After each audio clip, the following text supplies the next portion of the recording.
थाना मंडी क्षेत्र के हुसैन बस्ती निवासी भोजन प्रतिष्ठान संचालक को रंजिशन एक युवक ने मारी गोली, हुई मौत। पुलिस मौके पर। आपको बता दें, थाना मंडी क्षेत्र के हुसैन बस्ती निवासी भोजन प्रतिष्ठान संचालक शालू आलम को बेहट रोड स्थित भोजन प्रतिष्ठान पर एक युवक ने रंजिशन गोली मार दी, जिसको आनन फानन में परिजनों द्वारा जिला अस्पताल में भर्ती कराया गया, जहां पर डॉक्टरों ने उसे मृत घोषित कर दिया। तो वहीं इस घटना से परिजनों में कोहराम मच गया है। मौके पर पहुंची पुलिस ने शव को कब्जे में लेकर पोस्टमार्टम हेतु भिजवा दिया है और आरोपी की तलाश में जुट गई है। इस संबंध में एसपी सिटी अभिमन्यु मांगलिक ने संबंधित जानकारी भी दी। हाफिज मोहम्मद उवैस, हुसैन बस्ती, सहारनपुर। क्या पूरा मामला है जो ये हमारे घर के सामने हमारे पड़ोसी हैं मुनफैद अंसारी, उनका बेटा शालू आलम बाहर बेहट रोड पर ही धैर्य मेडिकल स्टोर वाली गली में मार्केट में चिकन फ्राई की रेडी दुकान लगाता है।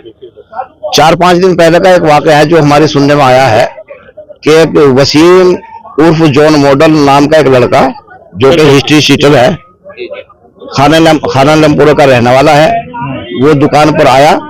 उसने शालू से जो है चिकन फ्राई करा करके चिकन खाया। तो शालू ने जब पैसे उससे मांगे तो उसने पैसे ना दे करके धमकी दी जान से मारने की, और ये कह करके चला गया कि मैं तुझे देख लूंगा। तो आज करीब 10:30 बजे रोज की तरह शालू आलम अपनी दुकान पर चिकन फ्राई का कार्य कर रहा था। तो 10:30 बजे कुछ साथियों के साथ बाइकों पर जय वसीम उर्फ जॉन मॉडल आया और आते ही उसने गोली मार दी। गोली की आवाज सुन करके जैसे ही उसके परिजन आए, उनको पता लगा। गोली लगने के बाद फौरन शालू जैसे ही नीचे गिरा, गिरने के बाद उसने ईंटों से प्रहार किया। इतना जुल्म किया उसने, पहले गोली मारी और उसके बाद ईंटों से उस पर प्रहार किया। परिजन जो है यहाँ सरकारी अस्पताल में उसे लेकर के आए। यहाँ लाते ही डॉक्टरों ने उसको मृत घोषित कर दिया। उम्र कितनी है शालू की? उम्र लगभग जो है 30 से 32 साल की उम्र है। एक बेटी है, जवान बेटा है, बच्चा है। ये पूरे महल्ले को, पूरे शहर को, पूरे परिजनों को बहुत दुख है। हम जो है पुलिस प्रशासन से मांग करते हैं कि इस तरह के जो है शातिर बदमाश किस्म के लोग जो गुंडागर्दी करते हैं, दुकानों से पैसा खाना पीना सामान लेकर के जो है पैसा नहीं देते, पैसा मांगने पर दुकानदारों को जान से मारने की धमकी देते हैं और फिर गोली मार करके जान लेने का काम करते हैं। तो ये तो खुली गुंडागर्दी है। तो इनके खिलाफ सख्त कार्रवाई होनी चाहिए। उसमें बताए जा रहे हैं, एक ही का नाम आप बता रहे हैं, क्या और भी युवक हैं जिनकी पहचान अभी तक की है परिजनों ने, आसपास के लोगों ने? वहाँ कैमरे लगे हुए हैं, कैमरे में जो है पुलिस जांच करेगी, उनका पता लगाएगी, लग जाएगा पता। हम तो जानते नहीं है। ठीक है सर, मंडी क्षेत्र में एक युवक को गोली मारी गई है, मारपीट हुई है, उसके बारे में गोली मारी गई, क्या पूरा मामला था सर ये, और क्या इसमें अभी तक कार्रवाई की? जी हाँ, आज रात 10-10:15 बजे के बीच में सूचना मिलती है कि हुसैन बस्ती है जो मंडी थाना क्षेत्र में है, वहाँ पर एक युवक है सालू, इसके भोजन का प्रतिष्ठान है। वहाँ पे किसी पुरानी रंजिश को लेकर एक वसीम नामक युवक है जो थाना जनकपुरी का हिस्ट्री शीटर भी है, उसने गोली चला दी है और जिससे उसकी मृत्यु हो गई है सालू की। मेरे द्वारा अस्पताल गया मैं, और मैंने परिजनों से बात करी है और उनसे पूरी घटनाक्रम के बारे में जानकारी ली है। और ये जो वसीम है जो इसमें मेन कल्प्रिट सामने आ रहा है, उसको पकड़ने के लिए टीमें लगा दी गई हैं। सर, कई युवक इसमें बताए जा रहे हैं, क्या और भी कोई पहचान हो गई है, कौन लोग थे? जी हाँ, आसपास हमने जैसे मैंने बताया CO फर्स्ट के नेतृत्व में एक टीम लगी हुई है जो CCTV के आसपास खंगाल रही है, और जो आसपास के विटनेसेस हैं और जो परिजन हैं जिन्होंने भी देखी है घटनाक्रम, तो उससे पूछताछ की जा रही है और जो भी लोग इसमें इन्वॉल्व हैं उनके भी नाम पता करके उन पर भी कार्रवाई की जाएगी। थाना कोतवाली देहात पुलिस की डकैती के मामले में वांछित चल रहे बदमाश से मलहीपुर रोड निकट ढमोला नदी पुल के पास हुई मुठभेड़। आपको बता दें, नए बाईपास चौराहे मलहीपुर रोड पर चौकी इंचार्ज रामनगर पुलिस टीम के साथ चेकिंग कर रहे थे। 2 बदमाश इसी दौरान मलहीपुर की तरफ से आए और पुलिस की टॉर्च देखकर पुलिस पर फायर करते हुए टपरी की ओर भाग पड़े। पुलिस ने पीछा किया तो मलहीपुर रोड निकट ढमोला नदी पुल के पास बदमाशों और पुलिस की मुठभेड़ हुई, जिसमें एक बदमाश के पैर में गोली लगने से वह घायल हो गया, जिसका नाम फुरकान पुत्र हाशिम निवासी जंधेड़ी थाना कैराना जनपद शामली है। घायल बदमाश पर थाना कोतवाली देहात में डकैती के मामले में अभियोग पंजीकृत है, जिसमें बदमाश वांछित चल रहा था। घायल बदमाश को जिला अस्पताल में भर्ती कराया गया है तथा एक अन्य इसका साथी बदमाश अंधेरे का फायदा उठाकर फायरिंग करता हुआ भाग गया, जिसकी नाकाबंदी कर पुलिस तलाश कर रही है। पकड़े गए अभियुक्त फुरकान का भाई शाबिर भी एनकाउंटर में मारा गया था। वह 2 लाख रुपए का इनामी भी था और बुकीम काला गैंग का सदस्य था। पकड़े गए बदमाश के पास से एक मोटरसाइकिल, एक तमंचा, एक खोखा कारतूस, 3 जिंदा कारतूस बरामद किए गए। थाना कोतवाली मंडी पुलिस की हत्या के मामले में वांछित चल रहे बदमाश से मुठभेड़, जवाबी फायरिंग में बदमाश घायल, गिरफ्तार। आपको बता दें, थाना प्रभारी कोतवाली मंडी को मुखबिर द्वारा सूचना मिली कि सकलापुरी रोड पर नाला पुलिया के पास आम के बाग के सामने खाली पड़े मकान के पीछे वांछित अभियुक्त वसीम उर्फ जॉन मॉडल अपने साथी के साथ छिपा हुआ है। सूचना पर थाना प्रभारी कोतवाली मंडी तत्काल में फोर्स के साथ मौके पर पहुंचे। वहां पर छुपे हुए बदमाश वसीम और उसके साथी ने पुलिस को देखकर पुलिस पर फायरिंग शुरू कर दी, जिसमें एक गोली आरक्षी अंकित पवार के बाएं बाजू में लग गई, जिसमें आरक्षी घायल हो गया तथा तत्पश्चात पुलिस पार्टी द्वारा जवाबी फायरिंग की गई, जिसमें वांछित अभियुक्त वसीम उर्फ जॉन मॉडल पुत्र मोहीन घायल हो गया तथा इसका दूसरा अन्य साथी मौके से अंधेरे का फायदा उठाकर फरार हो गया। थाना मंडी क्षेत्र में एक हत्या के आरोपी वसीम को जब पुलिस ने पकड़ने का प्रयास किया तो उसने पुलिस पर फायरिंग की। जवाबी कार्रवाई में वसीम को गोली लगी है और इसे अस्पताल में भर्ती करवाया गया है। जो पकड़ा गया अभियुक्त वसीम है उस पर 20 से ज़्यादा मुकदमे हैं और ये थाने का हिस्ट्री शीटर है। कल एक घटनाक्रम में इसने अपने ही एक साथी मोहम्मद शालू को गोली मारी थी, जिसमें कि ये वांछित था और इसे जब पकड़ने का प्रयास किया गया तो इसने पुलिस पर भी फायरिंग की। इसी जवाबी कार्रवाई में इसे गोली लगी है। इसे फिलहाल अस्पताल में भर्ती करवा इलाज करवाया जा रहा है और अग्रिम कार्रवाई की जा रही है। कलेक्ट्रेट में बजरंग दल ने मेवात की घटना के विरोध में किया प्रदर्शन, दी जानकारी। आपको बता दें, कलेक्ट्रेट में बजरंग दल ने मेवात की घटना के विरोध में जोरदार प्रदर्शन किया। प्रांत संयोजक विकास त्यागी के नेतृत्व में बजरंग दल ने जोरदार प्रदर्शन करते हुए कहा कि हरियाणा के मेवात में जो शोभा यात्रा पर पथराव किया गया है और हिंसक घटना को अंजाम दिया गया है, जिसमें कई लोगों की जान गई है और दर्जनों वाहन फूके गए हैं, इस घटना की हम घोर निंदा करते हैं, जिसको लेकर यह प्रदर्शन किया गया तथा संबंधित जानकारी दी।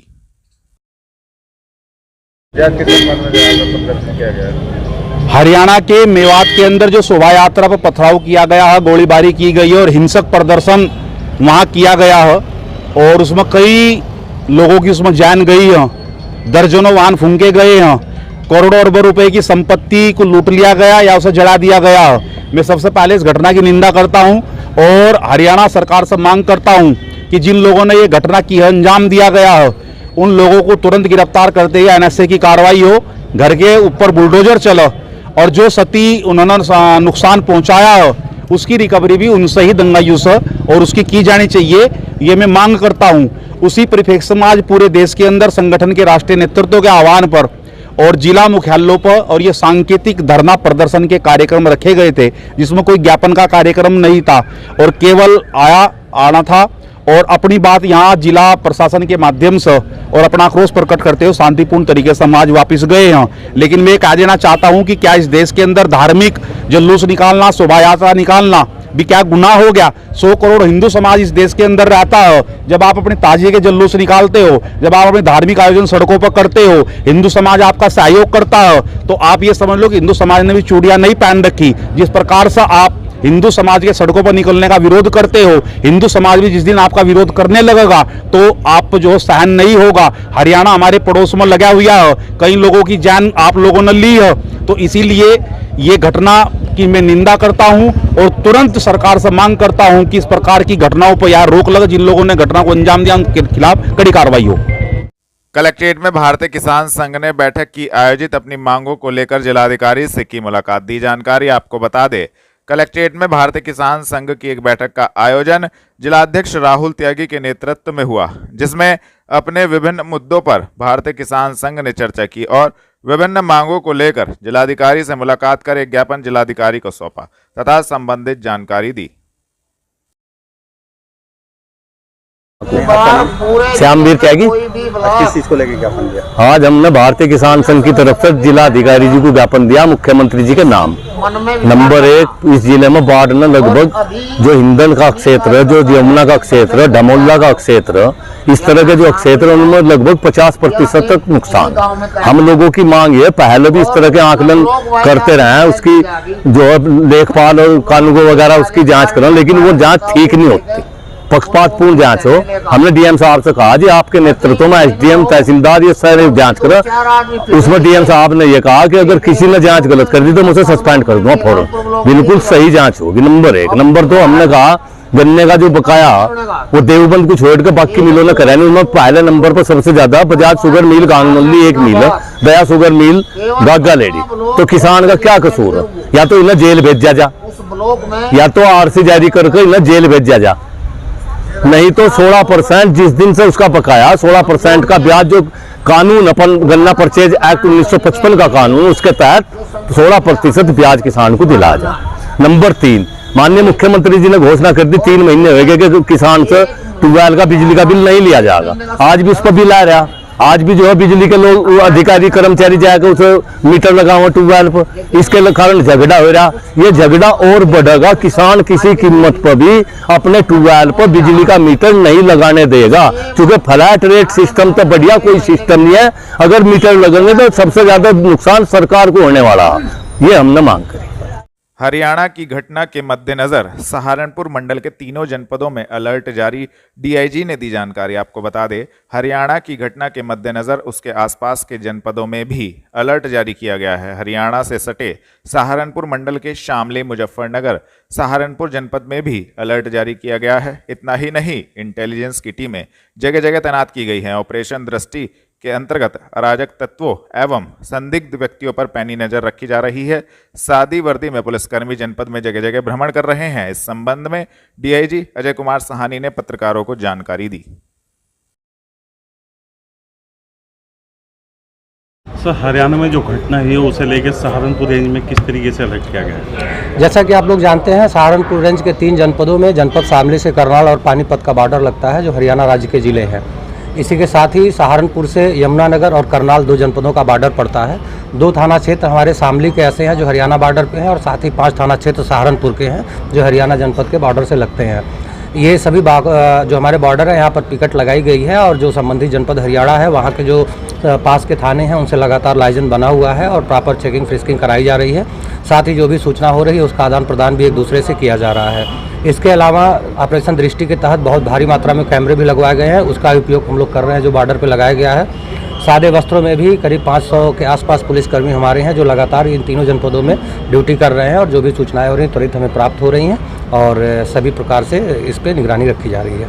यूपी और हरियाणा में लोगों का आवागमन जैसे हो रहा है, किस तरीके से चेकिंग की जा रही है? जो नहीं, सामान्य लोगों का आवागमन हो रहा है, आवागमन में कोई रोक नहीं है। इंटेलिजेंस हम लोग एक दूसरे से शेयर कर रहे हैं। हरियाणा के भी जो बॉर्डर के थाने हैं, किसी तरह की कोई भीड़ या कोई उपद्रवी लोग ना आए जाए, ये सारी चीज़ों को हम लोग देख रहे हैं। उसमें हम लोग चेकिंग कर रहे हैं, वाहनों की भी चेकिंग कर रहे हैं। ठीक है। द्वारिका सिटी कॉलोनी में भारतीय किसान यूनियन तोमर की बैठक हुई आयोजित, विभिन्न बिंदुओं पर हुई चर्चा। आपको बता दें, द्वारिका सिटी कॉलोनी में भारतीय किसान यूनियन तोमर की बैठक का आयोजन जिलाध्यक्ष अशोक त्यागी के नेतृत्व में हुआ, जिसमें किसानों के विभिन्न मुद्दों पर चर्चा हुई। इस दौरान कहा गया कि बाढ़ पीड़ित किसानों को मुआवजा मिलना चाहिए, बिजली का बिल माफ होना चाहिए, गन्ने का भुगतान जल्द होना चाहिए, लाइट की समस्या कम होनी चाहिए सहित अन्य मुद्दों पर चर्चा हुई तथा संबंधित जानकारी दी। मैं भारतीय किसान यूनियन तोमर का प्रदेश प्रभारी, मेरा नाम हबीब तुर्क है। ये समस्या किसानों की समस्या के लिए ये बैठक की गई है। जो फसल खराब हुई है, इसमें जो सरकार से मांग की गई है कि इनको जो किसानों को है वो पैसा दिया जाए, मुआवजा मिले। चारा खराब हुआ है, धान की फसल बहुत खराब हो चुकी है, लेकिन जो सरकारी अधिकारी है ना कोई उसमें पैमाइश कर रहे हैं, ना किसानों को कोई मुआवजा दिला रहे हैं। किसान बहुत परेशान है, बहुत दुखी है, बहुत लोगों का नुकसान हुआ है, लेकिन सरकार इस चीज़ पर ध्यान दे। अगर नहीं मांग पूरी होती है तो आगे क्या है? अगर हमारी मांग नहीं पूरी होती है तो आगे हम बड़े आंदोलन की तैयारी में हैं। हम बड़ा आंदोलन, जल्दी से जल्दी बड़ा आंदोलन करना चाहते हैं। सहारनपुर रेलवे स्टेशन निकट भगवान वाल्मीकि मंदिर में भारतीय अंबेडकर लोक मंच की बैठक का हुआ आयोजन। आपको बता दें, सहारनपुर रेलवे स्टेशन निकट भगवान वाल्मीकि मंदिर में भारतीय अंबेडकर लोक मंच की बैठक का आयोजन हुआ, जिसमें चौधरी मनोज बिरला वरिष्ठ संयोजक ने प्रदेश अध्यक्ष युवा प्रकोष्ठ प्रदीप हंस वाल्मीकि को बनाया तथा सहारनपुर जिला एवं नगर कार्यकारिणी का गठन भी किया गया, जिसमें मंडल प्रभारी बाल किशोर त्यागी, जिला प्रभारी राजू राणा, जिला अध्यक्ष गोपाल घावरी को बनाया गया तथा संबंधित जानकारी दी। आज उत्तर प्रदेश में भारतीय अंबेडकर लोक मंच का गठन किया गया। जिला कार्यकारिणी घोषणा की गई, जिसमें प्रदेश अध्यक्ष और प्रभारी और महिला सभा की जिला अध्यक्ष और महिला सभा की जिला प्रभारी और उनकी पूरी टीम महिला सभा की और जिला कार्यकारिणी के युवा और अंबेडकर लोक मंच के काफी सदस्य बनाए गए। क्या कहना चाहेंगे इस मंच का क्या काम? इस मंच के माध्यम से एक बात कहना चाहता हूँ। भारतीय अंबेडकर लोक मंच एक तो कहीं भी दिक्कत परेशानी नहीं होगी, वहाँ पर जो है ना जाने काम करेगा, उनको समझाने का काम करेगा। और दूसरा उद्देश्य भारतीय अंबेडकर लोक मंच का ये रहेगा, और जिस व्यक्ति को भी रक्तदान की खून की जरूरत होगी, भारतीय अंबेडकर रक्तदान देने का काम करेगा। थाना कुतुबशेर पुलिस ने नाबालिग से दुष्कर्म के मामले में वांछित अभियुक्त को कुतुबशेर क्षेत्र से किया गिरफ्तार। आपको बता दें, वरिष्ठ पुलिस अधीक्षक के निर्देशन में अपराधियों के विरुद्ध चलाए जा रहे धरपकड़ अभियान के क्रम में थाना कुतुबशेर पुलिस को बड़ी सफलता हाथ लगी है। थाना कुतुबशेर पुलिस ने नाबालिग से दुष्कर्म के मामले में वांछित अभियुक्त गुलशन कुमार पुत्र राजकुमार को कुतुबशेर क्षेत्र से गिरफ्तार करने में महत्वपूर्ण सफलता प्राप्त की है तथा संबंधित धाराओं में कार्यवाही करते हुए अभियुक्त को जेल भेजा गया है। गिरफ्तार करने वाली टीम में प्रभारी निरीक्षक सतीश कुमार, वरिष्ठ उप निरीक्षक बचन सिंह, उप निरीक्षक अनुज कुमार, कांस्टेबल अमित कुमार मौजूद रहे। सहारनपुर रेलवे स्टेशन पर IRCTC द्वारा संचालित भोजनालय का हुआ शुभारंभ। दी जानकारी आपको बता दें, सहारनपुर रेलवे स्टेशन पर IRCTC के द्वारा संचालित भोजनालय का शुभारंभ विधि विधान के साथ पूजा अर्चना कर किया गया, जिसमें सर्वप्रथम मंत्रोच्चारण के साथ नारियल फोड़ा गया और रिबन काटकर इसका शुभारंभ किया गया। कार्यक्रम में मुख्य अतिथि के रूप में रेलवे स्टेशन अधीक्षक अनिल कुमार त्यागी रहे, जिनका इस अवसर पर कैंटीन संचालक ने बुके देकर उनका सम्मान किया। उन्होंने इस अवसर पर कैंटीन की खूबियां गिनवाई, जिससे आने जाने वाले लोगों को पौष्टिक भोजन, चाय के अलावा अन्य सामग्री मिलेगी और यहां पर लोगों को बैठने का विशेष प्रबंध भी किया गया है।